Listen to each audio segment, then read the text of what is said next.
You're on GoPSUSports.com with Penn State head coach James Franklin. Coach, how refreshing is it to be back here in Beaver Stadium for another week in front of the home fans? Yeah, it's always great to be in Beaver Stadium, and always great to be at home and in front of friends and family, and playing at an early hour to allow us to get some family time after the game as well, which is always nice. So, couldn't be more excited. The stripe out is going to be awesome. That's something that we've added the last couple of years that I think has been embraced and has gone over extremely well. So we're thankful and appreciative, to the fans, and it's right around that time of year, and we're getting close to Thanksgiving, so it's good to take some time and kind of think about all the things that you're appreciative of and that you're blessed with.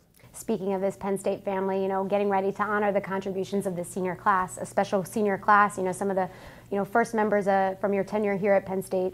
I'm curious, from your perspective, how special is this senior class in terms of, what these young men represent and kind of their contributions to the Penn State program?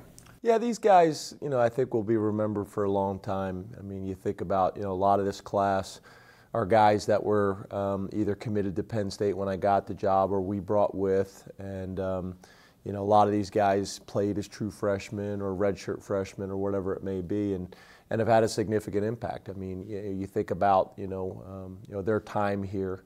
Those guys could write a book. They've kind of seen it all and done it all, and experienced the lows and the highs and everything in between, and they're going to leave here. The thing that I'm most proud of, they're going to leave here as young men that are prepared to go be great fathers and husbands and businessmen and leaders of society. So that's what it's all about. We'll have a few guys that go on and play in the NFL as well, which is great. And whenever they get done playing at that level, they'll still have an opportunity to go on and do those other great things. So we couldn't be more proud of them and couldn't be more appreciative. It's not a very uncommon question, but senior day often an emotional moment. How do you manage kind of the emotions of that day? Well, it is emotional because you think it's going to be the last time that they're really going to be a part of our family, and it goes by fast. And I think running out of Beaver Stadium for them and their families will be very emotional. I think for the coaches as well, and I know myself and the rest of the coaches, we couldn't be more thankful for their hard work, their attitude, their appreciation, the impact that they brought to this university, the impact that they brought to the community. Guys that just represented themselves the right way, and I couldn't be more proud of them. And they've become a part of you. And this is their program and always will be, and they should be very, very proud of what they accomplished here. Well, getting into this week's assignment, Nebraska unfortunately having to deal with some injuries, but I'm curious from your perspective, how does that kind of shape the game planning process?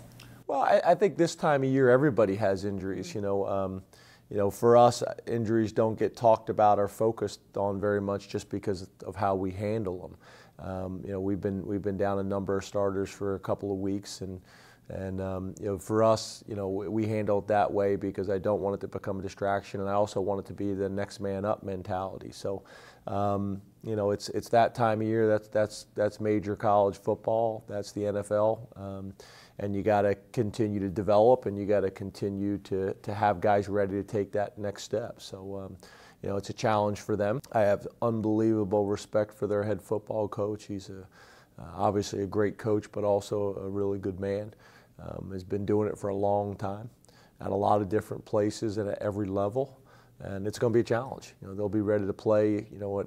For me, I think about Nebraska. I look at it a lot like Penn State. A really historic program with a lot of tradition and history and pride. And I also looked at that. I think we have in the all-time series, we got a losing record against these guys. So we'd like to start chipping away at that as well. When you think about Nebraska offensively, a pair of really talented wide receivers, what do you see in them, and kind of what does this Penn State secondary need to be prepared for on Saturday?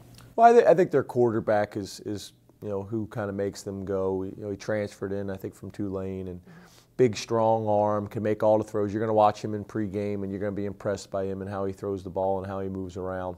And then they got playmakers at wide receiver, kick return, punt return. A lot of those guys, play a lot of those similar roles, and they're able to make plays in space, either with speed or with quickness or change of direction. We spent a lot of time kind of watching them and talking about them. But like always, it's going to come down to up front. It's going to come down to our O-line, protect them for our quarterback and opening holes, and their D-line trying to make plays, and vice versa. Their O-line trying to block our D-line. That's always the nature of the beast at this level. among those strengths defensively as well, kind of having that senior captain linebacker as well. What do you see from them kind of defensively in terms of, what makes them go and where they're standing out? Well, Bob Diaco's their defensive coordinator. Bob was at Notre Dame when they went to the national championship and was the head coach at UConn. They run a 3-4. For us, it's kind of interesting because 2 weeks in a row, we're able to see the 3-4 defense and the variations of the 3-4. Because it's not like they're playing strictly that. They'll slide their front and go to a bench front and 4 down front and different things like that. But it'll be a challenge, and it's a great opportunity for our guys to play that style of defense 2 weeks in a row. They're very physical at the linebacker unit. They're very long and athletic in the secondary. So it's going to be a challenge. And we made some mistakes last week in terms of identification and how to deal with pressure and how to deal with some of the runs and things like that. So give us an opportunity to get some of those things cleaned up and build confidence and continue to develop these guys. Well, we look forward to catching up with you again on Saturday. Thank you so much. Thank you.